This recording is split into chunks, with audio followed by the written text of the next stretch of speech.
Good morning. Welcome to our gathering here at First Unitarian Universalist Church of Stockton. We're glad you've joined us and hope you will find here what you are seeking. We are a community of individuals holding many different beliefs, coming from many different places, and each progressing on our own journeys of life and faith. We join together in our commitment to care for humanity and to shape a better, healthier, more accepting, more inclusive, and more hopeful world. We promise to accept and encourage all those persons of goodwill who gather here, recognizing that we all continue to grow and learn throughout our lifetimes. We especially welcome and stand with LGBTQ plus persons, even as we seek to welcome all persons of every age, ability, status, color, and ethnicity.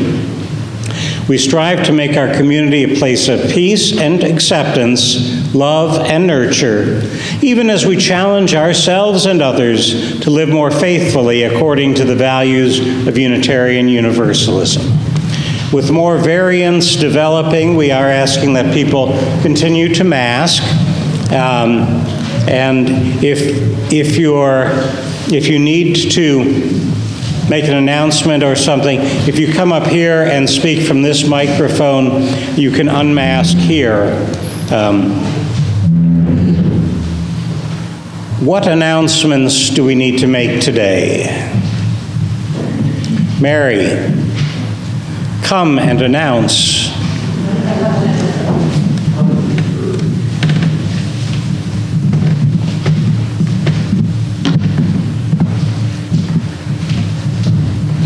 Good morning. Just one little message. I got a call earlier this morning from Carrie Keithcart. Some of you who've been coming for a while realize that Betsy and Carrie are separating. They are both moving things that are important to them out of the house, and that is just about done. And he said next Friday from 10 to 6, Friday the 6th, he will have sort of an open house and a sale of the remaining items, collectibles, whatever is left at the house. So if anyone's interested in that, or if you know someone who is, you can get the address from one of us, and they're on Dwight Way, close by. And so you can feel free to drop in there anytime from 10 a.m. to 6 p.m. And if any of you know him quite well, he said if you want to come by it and say goodbye, he's moving back east. He originally came from the East Coast, and he's going back to that area. So if you wanted to drop in and say goodbye, that would be a good time to do it. So it's Friday, 10 to 6.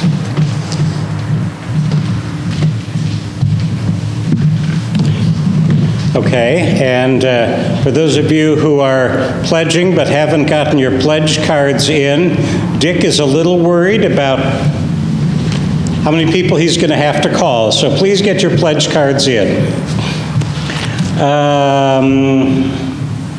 Mentioned the masks, and Michaela is here, who is our new DRE, and hopefully soon she's going to be assisted by Jessica, who's in the back, and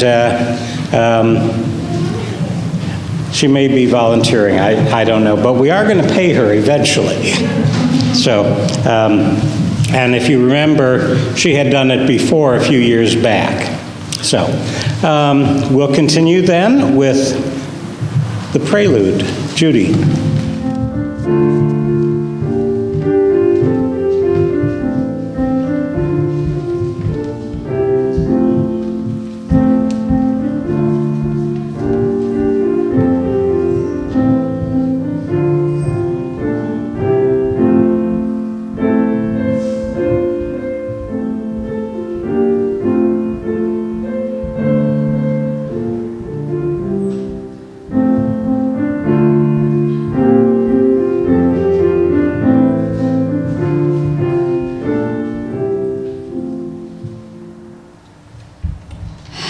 Good morning.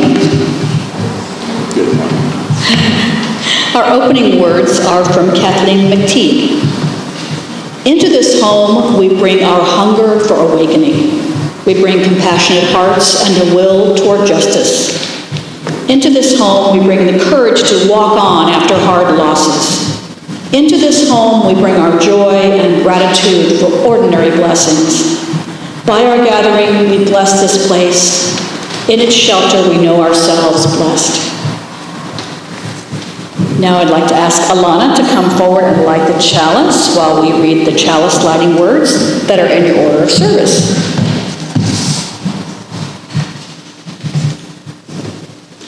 We light our chalice as an invitation to ponder the meaning of this day and our place in it. May we find inspiration in our gathering to both celebrate and work for justice.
Our opening hymn is number 1068, and it's in your soft hymnal. It's called Rising Green. Please stand as you're willing and able. After we sing this beautiful song, we're going to greet one another.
morning, everybody.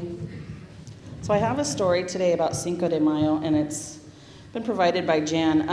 I would show you the photos, but they're very small. So what I'm going to ask you to do is just use your imagination, please. Try to get it up, sorry. Okay. So the story is called Marco's Cinco de Mayo. Hi, I'm Marco. See my costume? It's for Cinco de Mayo. That's a holiday that started in Mexico. People there speak Spanish. Cinco de Mayo means 5th of May in Spanish.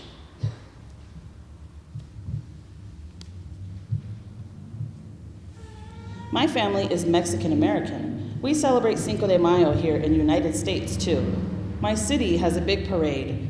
There are games, carnival rides, music, and dancing. The yummy Mexican food is the best part. There's a big problem. This year, I haven't even had one taco. I'm too nervous. I'm one of the dancers. Lots of people here are here to watch. What if I forget all the steps?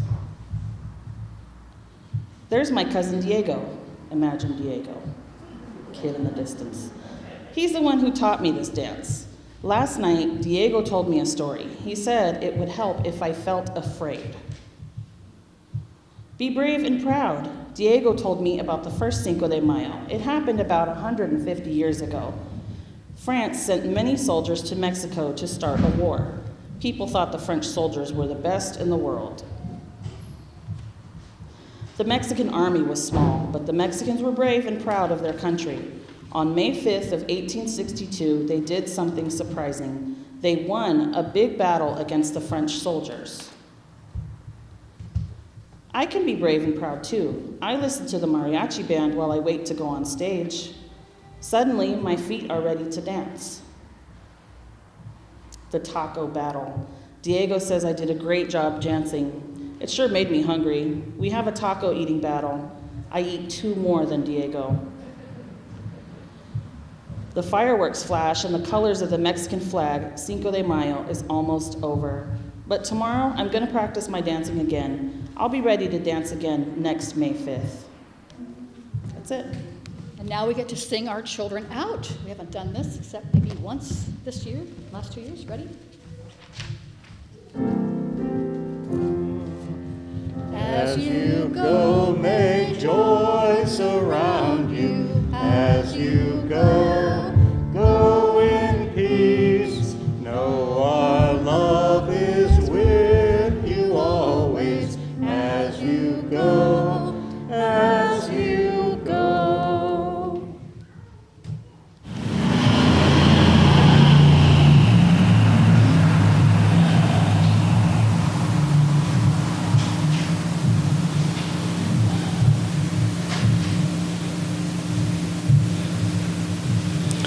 We give thanks for the beauty of the day and for the blessings of being together and for each other, friends, neighbors, members of a congregation who stand by each other, who listen when there's a need to hear, who work together when there are projects,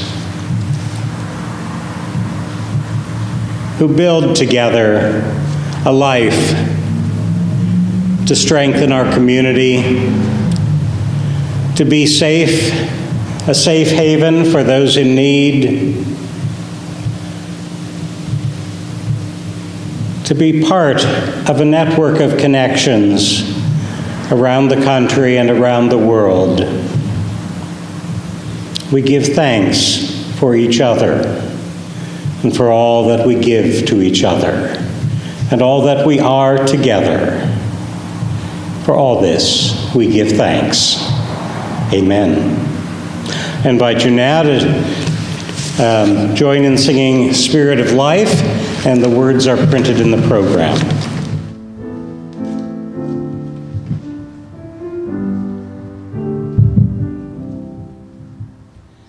Spirit of life, come unto me.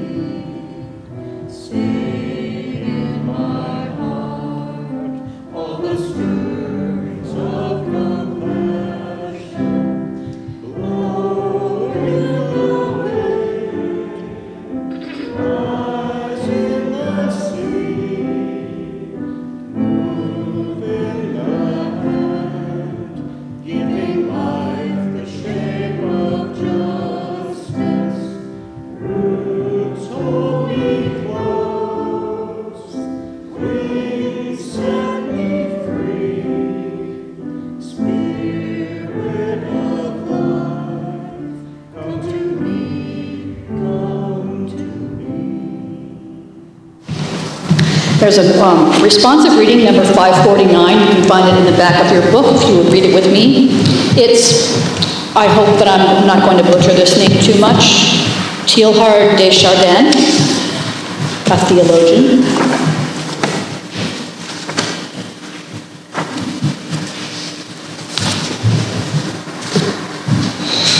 Hymn to matter. Blessed be you, harsh matter, barren soil, stubborn rock, you who yield only to violence. You who force us to work if we would eat. Blessed be you, perilous matter, violent sea, untamable passion. You who, unless we fetter you, will devour us. Blessed be you, mighty matter, irresistible march of evolution, reality ever newborn. You who, by constantly shattering our mental categories, force us to go ever further and further in our pursuit of the truth. Blessed be you, universal matter, unmeasurable time, boundless ether, triple abyss of stars and atoms and generations. You who, by overflowing and dissolving our narrow standards of measurement, reveal to us the dimensions of God. And at this time, we share our gifts and offerings, or you can send them to the church office. We're not passing plates, but there is a plate in the middle if anyone would like to make a contribution.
May Day choices. May Day has a complicated history, with something to offend just about everyone. or as I like to say, an almost perfect UU holiday. It has pagan roots in Beltane celebrations, but was adopted as International Workers' Day for unions and socialists, and it's an important day also for anarchists. The Workers' Day history was prompted and clouded by the Haymarket Square riots in Chicago in 1886. May Day also comes shortly before Cinco de Mayo, which has become a significant holiday in Mexico, California, and other areas of the U.S. Southwest, with Mexican-American populations especially. Depending on which is the nearest weekend, Cinco de Mayo may be celebrated on May Day. Might not, but it often is. May Day holds the kind of choices for celebrations that fits well our mixed and blended national reality, as well as our Unitarian Universalist penchant for celebrating holidays from many traditions. On one side, there are the various Anglo-Saxon celebrations of the warming weather that came with what was once claimed as the start of summer, celebrations of fertility, love, and of course, the maypole dances. On the other side, in more recent times, the organized labor remembrances of the Haymarket riots in Chicago in May of 1886, after the Federation of Organized Trades and Labor Unions began a strike for the 8-hour day. Violence broke out again after striking workers met near the McCormick Harvesting Machine Company, where organized workers had been locked out since early February. Police had fired at workers who were confronting strike breakers on May 3rd, and a bomb was thrown at police in the riot on May 4th.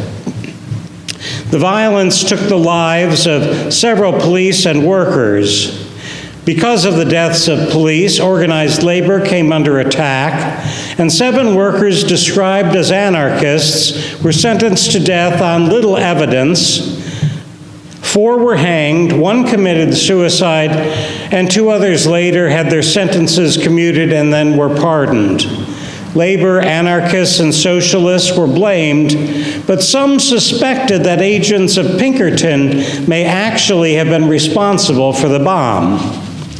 May Day became an important international day for marches and demonstrations for workers' rights and is still recognized around the world.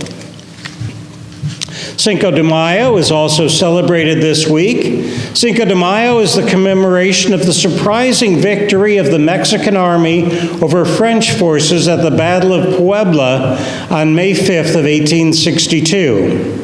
That battle began the eventual withdrawal of the French from Mexico and likely helped to keep France from backing the Confederacy in our Civil War. Cinco de Mayo serves as an opportunity to highlight Mexican culture and is widely celebrated in Mexico and the Southwest United States. The ancient festival of Beltane, also connected with May Eve and Valpurgis, is celebrated April 30th and May 1st. Beginning at moonrise, it marks the beginning of the 3rd quarter of the ancient Celtic year. Rituals are held to promote fertility and protect cattle from illness. Druids would light Beltane fires with special incantations. This is a holiday of union between the goddess and the god, between man and woman. Hand fastings are traditionally celebrated at this time. Flowers and greenery symbolize the goddess, while the maypole symbolizes the god. The May Queen and King may be chosen from the youth, and dancing and celebrations fill May Day.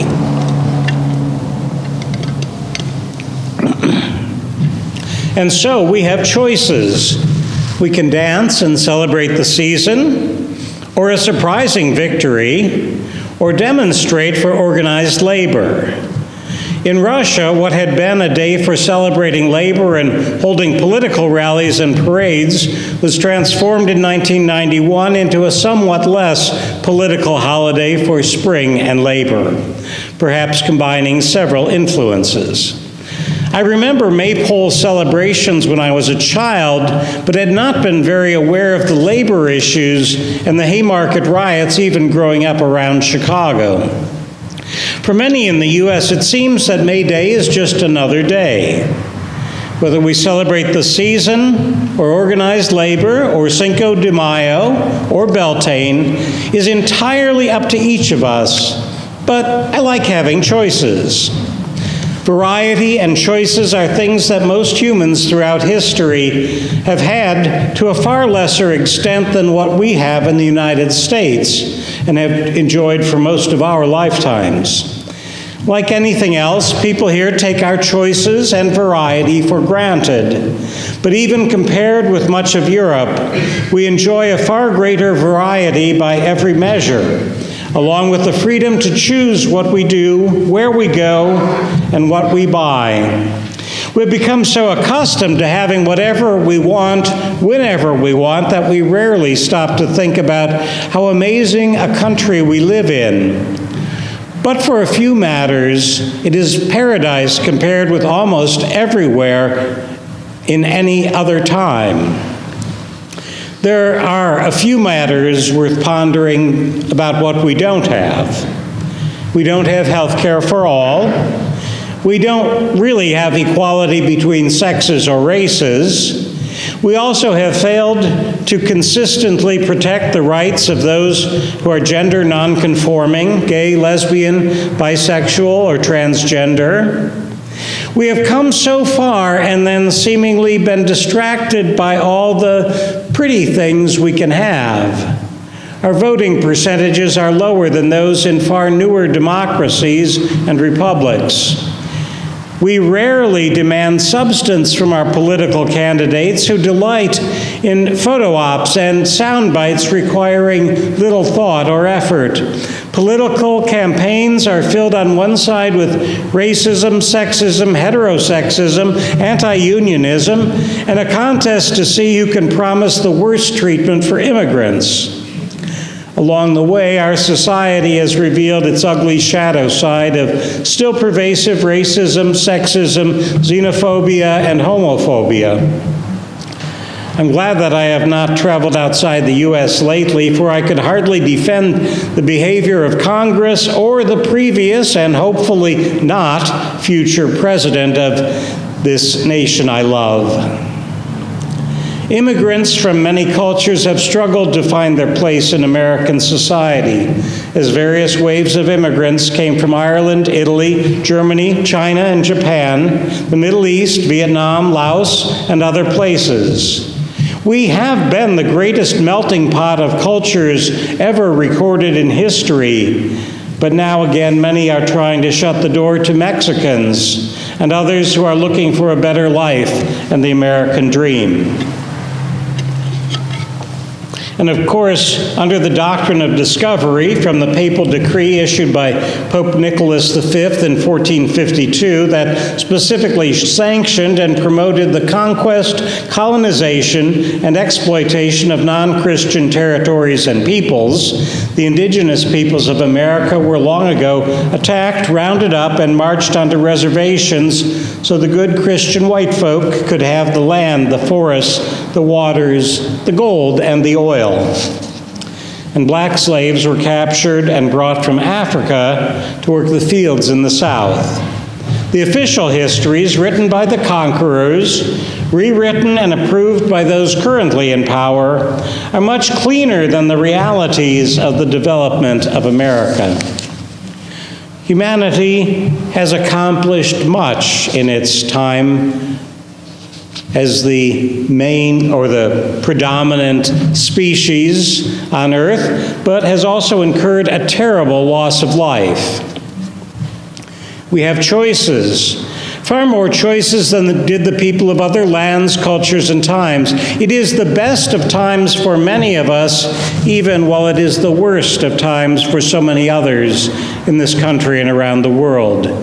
We can dance around the maypole, or we can stand up for justice for workers. We can enjoy the gifts of the goddess, or we can work to make a difference. And we may even be able to do all those things if we have the energy. I would not want to live in the theocracy that some candidates seek, nor in the racially and sexually divided land that others promote. Will acceptable candidates be able to accomplish anything if the other party continues its obstructionist policy? I hope that people will choose wisely in coming elections. Choices make a huge difference. Not all choices are equal. Sometimes there isn't a perfect choice. Sometimes it seems like all the major party choices are bad. But there are differences. In our current two-party system, it is rarely possible for any minor party candidate to really make a difference, other than occasionally as a spoiler. With all the stuff that we have, many of us are just too comfortable to demand the changes that would create a more equitable society. Why should we worry about the homeless, the unemployed, the impoverished, or the mentally ill? Politicians keep telling us it is their own fault, that we don't need to worry about those people, that we just need to cut taxes on the wealthy and corporations, and the good stuff will trickle down to those who work. So many lies told so often, it is tempting to actually believe them. And if many of the people on the streets had the same choices as we do, there might be more truth in them. But we know that the array of choices we each have enjoyed, are very different than the ones available to the poor, to undocumented persons, to those who have not succeeded in the educational system, to those who have not come from stable families. To have real choices is everything. But to not have the right possibilities of choice leads millions of people down far more difficult paths in their life journeys. I grew up believing I could be anything I wanted to be, anything I was willing to work to become. How many families living in poverty can really help their children believe that? How many people living on the streets can see a way forward to a better life? How many women whose choices over their own bodies may be taken away will be able to succeed in a world still dominated by men? The freedom to choose is only meaningful when the array of choices has depth and breadth. Why shouldn't everyone have the right to free public schooling up to at least the bachelor's level or equivalent technical or skill training?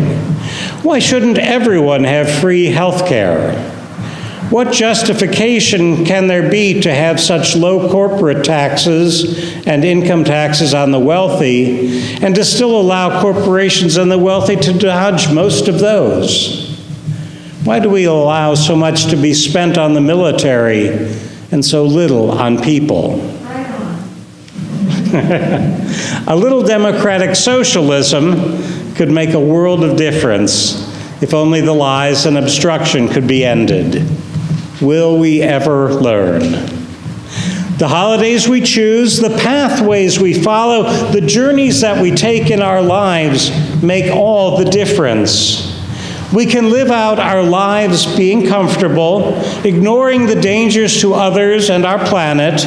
We can rest knowing that we have done a lot, or we can get back to work to save our nation and the world from all the dangers it currently faces.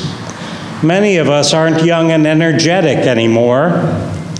Many of us have already fought many battles for civil rights, peace and justice, and a healthy environment. But there is still so much to do, and it is so easy to get distracted, to just be comfortable, to hope that others will do the work. If not us, who? If not now, when? There are still choices to make, work to do, and the future is still in our hands. Choose wisely. On this May Day, may our choices bring hope and a blessing for the future. Shalom, salam, blessed be. Namaste and amen.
May this congregation always be dedicated to the proposition that behind all our differences, beneath all our diversity, there's a unity that makes us one and binds us forever together, in spite of time and death and the space between the stars.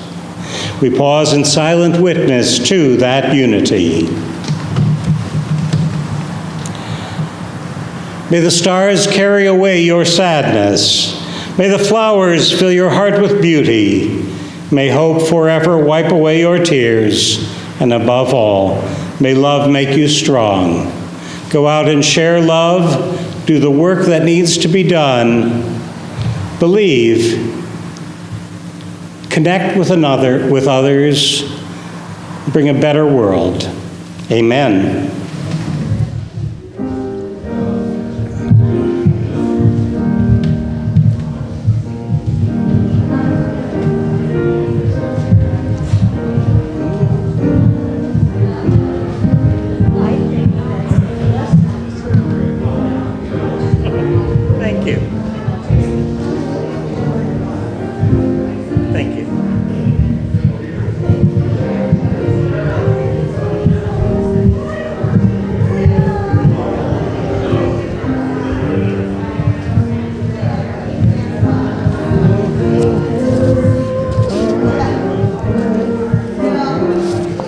Want it?